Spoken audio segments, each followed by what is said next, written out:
Hi ma'am. Hi కీర్తి. Present generation పెళ్ళిళ్ళు చేసుకోవడానికి అస్సలు ఇష్టపడట్లేదు. ఎందుకంటారు? అంటే మనసులో మాట నాది కూడా చెప్తాను.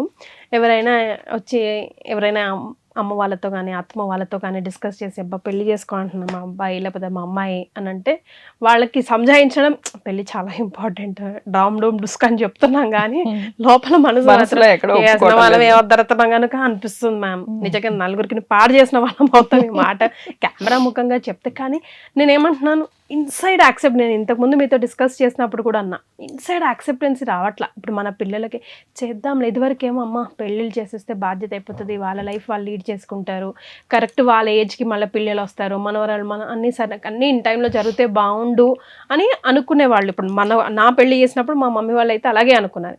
ఇప్పుడు చేసుకుంటారులే మెల్లిగా, ఏముంది ఇప్పుడే కదా లైఫ్ లీడ్ చేసేది హ్యాపీగా, ఆ తర్వాత అంతా రిస్ట్రిక్టెడ్ లైఫ్. అది నోషనా? నిజంగా ప్రతి మనిషి జీవితంలో అలాగే జరుగుతుందా? ఇరువురు అలాగే అనుకుంటున్నారా? పెళ్ళంటే ఇంకేముంది అనేస్తున్నారు. ఇప్పుడు నాదైతే August 15th పెళ్ళి. అందరూ ఫ్రీడమ్ మీ ఆయనకి పోయిందా నీకు పోయిందా అని అడుగుతూ ఉంటారు. ఇద్దరికి కలిపి వచ్చిందని చెప్పాలి, కలిపి వచ్చిందని చెప్పాలి. సో నిజంగా మనస్ఫూర్తిగా అయితే ఎవరన్నా పెళ్లి చేసుకుంటున్నాను అని అంటే హ్యాపీగా అయితే అనిపించట్లేదు మ్యామ్. ఏమో నన్ను ఎంతమంది తిట్టుకుంటారో నాకు తెలియదు, కానీ అలా అయితే అనిపిస్తుంది. జరుగుతున్న ఫ్యాక్ట్స్ అవి. దీనికి కూడా ఎగైన్ అంటే రీజన్స్ చాలా ఉంటాయమ్మా. అంటే ఒక జనరేషన్లో ఒక డెసిషన్ మేకింగ్ జరుగుతుంది, లేదు ఒకళ్ళందరూ ఒకలాంటి యాక్షన్ వాళ్ళలో కనిపిస్తుంది అంటే దాని వెనకాల కొంత ఏదో జరుగుతోందనే కదా స్టోరీ, ఏదో లేకపోతే ఆ నిర్ణయానికి. ఫస్ట్ థింగ్ ఏంటంటే మ్యారేజెస్ ఎక్స్పెన్సెస్ చాలా పెరిగిపోయినాయి. అసలు ప్రీ వెడ్డింగ్ షూట్ల దగ్గర నుంచి మొదలు పెడితే హల్దీలు, తర్వాత సెరమనీలు, మనవి కాని కల్చర్స్ని కూడా మనం పాటించటం, పెళ్ళిళ్ళు, రిసెప్షన్లు, ఆ తర్వాత ఏమో ఏంటి వాళ్ళ గిఫ్ట్లు కాదు వీళ్ళు కూడా రిటర్న్ గిఫ్ట్లు, ఇవి ఈ ఎక్స్పెన్సెస్ మొత్తం తలకు మించిన భారంగా తయారయ్యాయి కీర్తి. దీనికి కొంత భయపడుతున్నారు. అమ్మో పెళ్లి చేసుకోవాలంటే ఇంకా మా నాన్న దగ్గర అన్ని డబ్బులు లేవు, కాబట్టి నేను ఉద్యోగం చేసుకుని, లిటరల్గా నా క్లయింట్స్ చెప్పే వర్డ్స్ నేను కొన్ని చెప్తున్నా మీతోటి. సో నేను ఇంకొన్నాళ్ళు ఉద్యోగం చేసుకుని నా పెళ్ళికి కావాల్సిన అమౌంట్ని నేనే సమకూర్చుకున్నాక పెళ్లి చేసుకున్నా. అంటే అవన్నీ లేకపోతే, అవన్నీ సోకాల్డ్ థింగ్స్, రోజులు సంగీతులు అవి లేకపోతే పెళ్ళిళ్ళు అవ్వవా? వీళ్ళు జీవితం జీవించలేరా? ఇప్పుడు మరి పులిని చూసి నక్క వాతలు పెట్టుకుందని వాళ్ళు చేశారు వీళ్ళు చేశారు కాబట్టి మనం కూడా చేయకపోతే బాగుండదేమో, లేకపోతే పెళ్లి అనేది ఒకటేసారి జరుగుతుంది కాబట్టి మనం కూడా ఆర్భాటంగా చేసుకుందాము. అసలు ఎంత చేస్తున్నారు, పెట్టుకున్న భారమే కదా, పెట్టుకున్న భారమే. కానీ అదొక రీజన్ అవుతుంది. రెండోది ఏంటంటే ఎవరికి కూడా శాలరీస్ హార్డ్లీ 40-50,000 మించి ఉండట్లా. పనులు మాత్రం మనం 9 hours కాదు, అంటే లేబర్ యాక్ట్ ప్రకారం 9 hours కాదు, 10, 11, 12 hours పనిచేస్తున్నా కూడా 40-50,000, మ్యాక్సిమం 70-80,000 వస్తుంది. అంటే నేను ఒక యావరేజ్ ఎంప్లాయీకి చెప్తున్నా, కొంచెం హై లెవెల్ హైరార్కీలో ఉండే వాళ్ళ గురించి చెప్పడల్లా. సో ఇద్దరు పనిచేస్తే గానీ జీవితాలు జరగని పరిస్థితి వస్తుంది. వాళ్ళు కూడా పిల్లలు ఏం చెప్తున్నారంటే, మేడం సాటర్డే సండే వచ్చినప్పుడైనా ఎంజాయ్ చేయాలనిపిస్తుంది, ఒక సాటర్డే ఒక సినిమాకి వెళ్ళాలంటే మూవీ టికెట్లకి, అక్కడ కొనుక్కునే పాప్కార్న్కి, తర్వాత ఒక లంచ్ ఏదో చేసి ఇంటికి రావడానికి ఒక్కరోజు బయటకు వెళ్తే ఒక 5,000 ఎగిరిపోతున్నాయి. మనోడు బాగా కనెక్ట్ అవుతున్నాడు ఏంటో. సో అయితే ఓకే, ఇది కరెక్టే. మాకేమో ఈ స్టూడియోలో చుట్టూ అలవాటై సినిమాల షికార్లు అలవాట్లేదు. సో మీరు ఒక ఫ్యామిలీగా ఏర్పడిన తర్వాత మీ భార్య భర్త ఒక వీకెండ్ని మీకు నచ్చినట్టుగా గడపాలి అంటే కనీసం 5,000 పక్కన పెట్టాల్సి వస్తుంది. అదే మీకు సంతానం కలిగి ఇంకా కొంచెం అయితే అదొకటి భయం వేస్తుంది. రెండోది, భార్య అనేది కన్సీవ్ అయిన తర్వాత ఆ రోజు నుంచి మొదలుపెట్టిన మెడికల్ ఎక్స్పెన్సెస్, అన్నిటికన్నా డైపర్లు, అది ఇంకా పోస్ట్ ప్రెగ్నెన్సీ ఇష్యూ, అది తర్వాత పిల్లల చదువులు, వాళ్ళ ఎడ్యుకేషన్ చూసి భయపడ్డాం. ఎల్కేజీ పిల్లలకు కూడా లక్షల్లో అడుగుతున్నారు కదా డొనేషన్స్ అవి ఇవి. సో ఓవరాల్గా ఫైనాన్షియల్ బర్డన్స్ని చూసి భయపడుతున్నారు. అంటే సోషియో ఎకనామిక్ కండిషన్స్లో ఫస్ట్ నేను ఎకనామిక్ కండిషన్ గురించి చెప్పేసాను. సోషియో కండిషన్లో ఏమవుతుందంటే, ఇప్పుడు పెళ్ళిళ్ళు చేసుకునే పిల్లలు తల్లిదండ్రులు అంటే దాదాపు 45-50 ఏళ్ల వయసు వచ్చేసిన వాళ్ళు కదా, వాళ్ళ పెళ్ళిళ్ళు చూస్తున్నారు వీళ్ళు. అంటే వాళ్ళ సంసారం ఎలా జరుగుతుందన్నది చూస్తున్నారు. ఎవరిలోనూ అడ్జస్ట్మెంట్ ఉండట్లా, భార్యాభర్త ప్రతిరోజు కొట్టుకోవడమే. ఎవరూ కూడా పిల్లలకి ఇదిగో this is family, this is happily bonding, అన్న ఎగ్జాంపుల్ ఎవరు సెట్ చేయలేకపోతున్నారు. ఎందుకురా పెళ్లి చేసుకుంటే నువ్వు కూడా మాకులాగా ఏడుస్తావు. చిన్నప్పటి నుంచి కూడా పిల్లలు తల్లిదండ్రుల్ని మనస్పర్ధలు వచ్చి కొట్టుకోవడమో లేకపోతే సర్దుకుపోవడము సమాజం కోసం, నువ్వు ఉన్నావు కాబట్టి మీ నాన్నని భరిస్తున్నాను రా, నువ్వు ఉన్నావు కాబట్టి మీ అమ్మని భరిస్తున్నాను రా, లేకపోతే ఎప్పుడో వదిలేసు. మనం అనుకుంటాం పిల్లలు గమనించరని, కానీ పిల్లలు ఇవన్నీ వేసుకుంటారు బుర్రలో. సో వీళ్ళు మ్యారేజ్ అనే దాన్ని ఒక ఫెయిల్యూర్ ఇన్స్టిట్యూట్గా చూస్తున్నారు. అలాంటి ఫెయిల్యూర్ ఇన్స్టిట్యూషన్లో నేను మళ్ళీ ఎందుకు ఇన్వెస్ట్ చేయాలి, నాది కూడా ఫెయిల్యూరే అవుతుంది.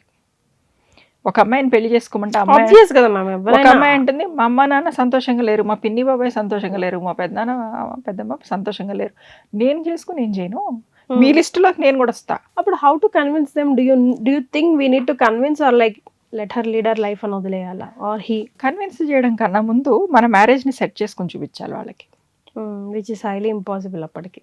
అంతే కదా మ్యామ్. ఎస్, అన్నిటికన్నా ముందే తన మైండ్ అంతా స్పాయిల్ అయిపోయిన తర్వాత వీళ్ళు ఎంత ఇప్పటి నుంచి జరగవలసింది ఏంటంటే, పెళ్ళి అనేది అట్లాగా ఎప్పుడు కొట్లాటలు గొడవలు అలగడాలు ఇవే కాదు, సర్దుకుపోయినా సంతోషంగా ఎలా ఉండగలగచ్చో, ఆ ఫ్యామిలీ బాండింగ్ అనేది ఏంటో పిల్లలకి చెప్పకపోతే తర్వాత అసలు ఇంకొక 10 years తర్వాత మ్యారేజ్ అనే కాన్సెప్టే ఉండదని భయపడుతున్నారు రీసెర్చర్స్. ఎందుకంటే ఎవరు చేసుకోవడానికి ఇష్టపడట్లా. సో మ్యారేజ్ అనేది ఒక ఫెయిల్యూర్ సిస్టమ్గా చూస్తున్నారు సోషల్ కండిషన్స్లో చూస్తే. ఇంకొకటి, ఇది చెప్తే పిల్లలకి కోపం వస్తుంది, but that is also one of the reason. ఏంటి అంటే, మీకు పెళ్ళి అనేది బేసిక్గా సొసైటీ ఎందుకు క్రియేట్ చేస్తుంది, ఇద్దరు అడల్ట్స్ మధ్యలో మీకు సెక్షువల్గా మేము ఒక అగ్రిమెంట్ ఇస్తున్నాం, మీరిద్దరు దంపతులు మీకు అన్ని రకాల ఆనందాలు ఈ శారీరకంగా కానివ్వండి మానసికంగా కానివ్వండి పెళ్లి ద్వారా దక్కుతాయి అని చెప్తున్నారు. మీకు పెళ్లి కాకుండానే మీ బాడీలీ నీడ్స్ అన్ని బయట తీరిపోతున్నాయిగా, మరి పెళ్ళి ఎందుకు? మరి నా ఆనందాన్ని నేను పెళ్లి కాకుండానే తీర్చుకోగలుగుతున్నప్పుడు నాకు పెళ్లి దేనికి? పెళ్లి ద్వారా వచ్చే బాధ్యతలు దేనికి? పెళ్లి ద్వారా వచ్చే బరువులు దేనికి? సో బేసిక్ ఈ 3 రీజన్సే. 3 రీజన్స్, 3 చాలా కస్టమేటిక్ రీజన్స్. అంటే నిజంగా లైక్ వెన్ ఫైనాన్షియల్ మ్యాటర్స్ వస్తే ఇవాళ రేపు middle class and lower middle class family వాళ్ళు నిజంగా ఎలా బతుకుతారో, ఎవరి లైఫ్ వాళ్ళు ఉన్నంతకాలం బతికితే బాగుంటుందా అనిపిస్తుంది. మళ్ళీ ఒక్కొక్కసారి no marriage is such a beautiful institution, ఆ కాంప్రమైజ్ లేకపోతే ఆ ఎఫర్ట్స్ పెట్టకపోతే ఇంకెందుకు మనిషి బ్రతికి అనిపిస్తుంది. ఆ టుగెదర్నెస్ ఉన్నప్పుడు పార్ట్నర్స్ మధ్యలో నిజంగానే that is really a beautiful bond. అంటే ఆ ఫ్యామిలీ బాండ్ అనేది అసలు ప్రపంచంలో ఏ ఆనందం కూడా ఇవ్వలేని ఆ ఫ్యామిలీ బాండ్ ఇస్తుంది. కానీ అది అలాగా లేదు కదా అన్ఫార్చునేట్లీ. అంటే ఇంకొకటి ఏంటంటే, కెరియర్స్లో సెటిల్ అవ్వడం కోసం కూడా ఇంకొక 2 ఏళ్లలో ప్రమోషన్ ఉంది, పెళ్లి చేసుకుంటే ఇమ్మీడియట్గా పిల్లల్ని ఏమన్నా కనాల్సి వస్తుందేమో, సో అది పీక్గా ఉన్న టైంలో బ్రేక్ అవుతుంది. ఇలాంటి కెరియర్ ఓరియంటెడ్గా కూడా ఎక్కువైపోయి పిల్లలు పెళ్ళిళ్ళు చేసుకోవడానికి భయపడుతున్నారు. ఎస్, మరి చేసుకోవాలా చేసుకోకూడదా, ఎప్పుడు చేసుకోవాలంటే మీరు ఏం చెప్తారు? Individual choice.